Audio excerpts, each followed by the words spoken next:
सोचिए, रात का समय है। आपके घर के पड़ोस में जोर जोर से आवाजें सुनाई देती हैं। एक महिला चीख रही है, रो रही है। उसके बच्चे बिलख रहे हैं। उसका पति शराब के नशे में धुत अपनी पत्नी को पीट रहा है, चिल्ला रहा है। दूसरे दिन सुबह जब आप उन छोटे छोटे बच्चों का चेहरा देखते हैं तो आपको उनके चेहरे पर बहुत डर दिखाई देता है और वह महिला अपने आप में बहुत शर्म महसूस करती है। उसी दिन रात में फिर वही दृश्य बनता है। फिर महिला चीखती है। फिर उसका पति उसके बच्चों और उसकी पत्नी के लिए पीटता है, उन्हें परेशान करता है। रोज रोज या हर 2-3 दिन में यह दृश्य आपको देखने मिलता है या सुनने मिलता है। यही है घरेलू हिंसा, डोमेस्टिक वायलेंस। नमस्कार, मैं आशुतोष भार्गव। यह सब देखने के बाद आपको दुख होता है, आपको गुस्सा भी आता है और बहुत बेचैनी भी होती है। हम सभी ने कभी ना कभी ऐसे दृश्य को, ऐसी घटनाओं को अपने आसपास देखा होगा या कहीं महसूस किया होगा। लेकिन अभी पिछले 4 महीनों में वैश्विक महामारी कोरोना के चलते जब सभी लोग अपने घर पर हैं, खासकर कि आम नागरिक अपने घर पर बैठा है, तब यह घटनाएं और रफ्तार से देखने को मिल रही हैं। अगर आप समझते हैं कि घरेलू हिंसा सिर्फ पति द्वारा अपनी पत्नी को या अपने बच्चों को पीटना है, परेशान करना है, तो नहीं। आइए हम इसे ऐसे 4 भागों में बांटते हैं। पहला, शारीरिक दुर्व्यवहार, किसी भी प्रकार से शारीरिक दर्द या हानि पहुंचाना। दूसरा, मानसिक और मौखिक दुर्व्यवहार, जैसे किसी का अपमान करना, उपहास उड़ाना, तिरस्कार करना, किसी को धमकी देना, गालियां देना। तीसरा है आर्थिक दुर्व्यवहार और चौथा यौन दुर्व्यवहार। इसमें किसी महिला या पुरुष की गरिमा के प्रति दुर्व्यवहार करना, उसका अपमान करना। इसमें से अगर किसी भी प्रकार की हरकत होती है तो वह घरेलू हिंसा है। ऐसा नहीं कि सिर्फ भारत में ही, बल्कि दुनिया के कई देशों में लॉकडाउन के दौरान घरेलू हिंसा बढ़ी है।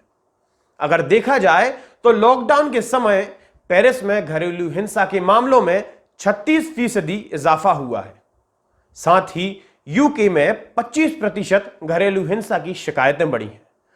तो वहीं लेबनान और मलेशिया जैसे देशों में शिकायतों के कॉल्स की संख्या दोगुनी हो चुकी है। मामले किस तरह बढ़ रहे हैं, इसका अंदाजा इसी बात से लगाया जा सकता है कि नेशनल कमीशन फॉर वीमेन को 25 मार्च से 22 अप्रैल के बीच 250 घरेलू हिंसा की शिकायतें मिली। वहीं मई में घरेलू हिंसा की 392 शिकायतें मिली। गौर करने वाली बात यह है कि रेप और शारीरिक शोषण की शिकायतों में 66% की कमी आई है। इसका आंकड़ा 163 से घटकर 54 पर आ गया है। ऐसा नहीं कि हिंसा सिर्फ महिलाओं के साथ होती है, बल्कि पुरुषों के साथ भी घरेलू हिंसा का व्यवहार होता है। एक नागपुर का केस है। नागपुर में एक 28 वर्षीय युवक है जिसे उसकी मां और बहनों द्वारा प्रताड़ित किया जाता था। कारण था लॉकडाउन के चलते उसकी नौकरी छूट जाना। उसके पास कोई काम नहीं था। दिन भर घर पर रहकर अपने परिवार वालों के द्वारा उसे ताने सुनाए जाने लगे। वह दिमागी तौर से बेहद परेशान रहने लगा। एक दिन इस क्षेत्र में काम कर रहे एनजीओ को युवक ने सूचना दी। सूचना मिलते ही उस युवक को अलग हॉस्टल में रखा गया। 3 महीने तक उसका खर्च वह एनजीओ उठाएगा। उसकी काउंसलिंग भी कराई जाएगी, उसे ट्रेनिंग भी दी जाएगी कि आगे चलकर वह कोई गलत कदम ना उठाए। वहीं एक महिलाओं के लिए काम कर रहे एनजीओ की रिपोर्ट के अनुसार लॉकडाउन के पहले फेज में उनके पास हर हफ्ते 2 से 3 मामले घरेलू हिंसा के आए। ज्यादातर महिलाएं कॉल नहीं कर पा रही थीं क्योंकि वह निगरानी में थी। इसीलिए फेसबुक पर मदद के लिए बहुत मैसेज आने लगे। रिपोर्ट के मुताबिक हिंसा तो पहले से हो रही थी, लेकिन लॉकडाउन के चलते हिंसा बढ़ गई। आइए हम अपर लोक अभियोजक श्री बद्री विशाल गुप्ता जी से जानते हैं कि लॉकडाउन में घरेलू हिंसा के मामले इतने क्यों बढ़े और इनसे बचने का क्या उपाय है। लॉकडाउन के समय ये परिस्थितियां बनी कि अधिकांश परिवार के लोग बाहर जो भी थे वह अपने घर में इकट्ठे हो गए, परिवार इकट्ठे हो गए। फिर एक सबसे प्रमुख समस्या इसमें रही आर्थिक परिस्थितियां।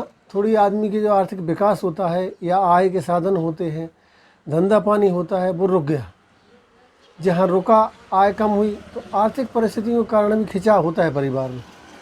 जहाँ अर्थव्यवस्था कमज़ोर होती है तभी मानसिक रूप से लोग परेशान होकर परिवार के लोगों में कलह भी हो जाता है, कई आवश्यकता पूर्ति नहीं होती है।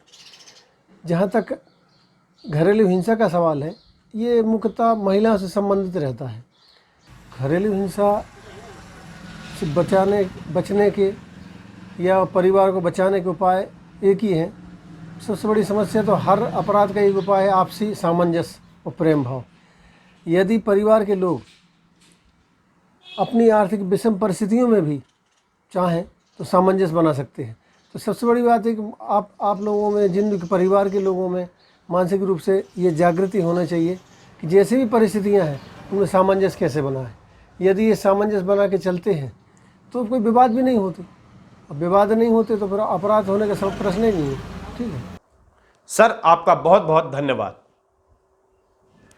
सर्वे के मुताबिक 86% घरेलू हिंसा के मामलों में महिलाओं को मदद ही नहीं मिली और 77% मामले ऐसे होते हैं जिनमें तो किसी से घटना का जिक्र भी नहीं होता। अगर आप